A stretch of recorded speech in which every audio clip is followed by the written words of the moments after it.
Sanyiin bofaa bofumaadha Oromoon gaafa mammaaku. Waan namittiin kun jette mee dhaggeeffadhaame. Mootii akka Minilikiin faanu barbaachisaa jedhe. Miniliki uummata Oromoo wajjin maal inni kan inni qabu walitti dhufeenya inni qabu. Uummata Oromoo kaleessa haadholii Oromoo arma muraa, harka muraa, dhiira Oromoo immoo kolaasaa kan ture miti. Arras kunoo isuma kaleessaa hawwaa jirti namittiin kun. Mee hojii hojjetame immoo ilaala.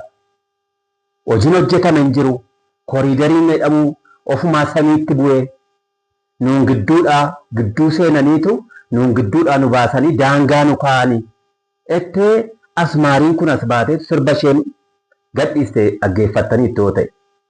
Uummati kanaan raafamus hin jiru. Mootummaan kanaan raafamus hin jiru. Mootummaan hojii mataa isaatii qaba. Hojii isaa yerootti hojjetee waliin ga'u dhabee muddameetu jira. Namittiin garuu hawwii ishee hin qabdu.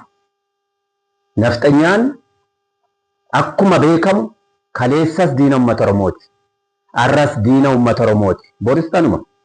Garuu Oromoon otuma beekuu Oromoon gara balleessa waan ta'eef wajjiniin bulaa jira. Ammas Oromoon eenyurraayyuu jibban qabu. Garuu jarri ciisanii akka nuun bulleme ilaalame. Amma mootummaan kun hojii dhuguman hojjenne jijjiirama qabatamaa biyyattii keessatti hin dhufne. Waggaa 7 keessatti waggaa 8 keessatti hojii hojjetame mee ilaala. Hojii kan hundatti bishaan naxxeetu gurbattiin kun olola isheen afarsitu. Karaa Minilikiin boolla keessaa leellisti. Uummanni Oromoo, uummanni Itoophiyaa jecha isheef hin burjaaja'u. Masaraa mootummaan raafametti. Masaraan mootummaa maaliif raafama? Isaan jibbiinsaan qaban arra miti kan mul'achaa dhufe. Yeroo faaruun afaan Oromootiin Finfinnee keessatti dhiyaatu iyyan, maraatan, wawwaatan, tatarsa'an garuu waan fidan hin jiru. Mootummaan kun mootummaa uummataati. Uummata qabatee hojjechaa jira. Jijjiiramaaf dhaabbate. Abaluu saba akkasiiti, abaluu saba akkasii ta'ee qoodaan jiru. Dhugaa dubbachuu wayya. Dhugaa dubbatanii lafa namatti dheebuluu wayyaa jedha Oromoon gaafa mammaaku.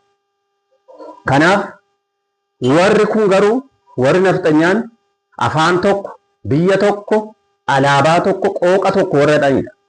Sabaaf sablammii biyyattii keessa jiru achi keessatti cafaqanii aadaasaa, seenaasaa, qooqasaa achi keessatti ugguranii qooqa isaanii qofaan olaantummaa agarsiisanii biyyattii biyya tokkodhanii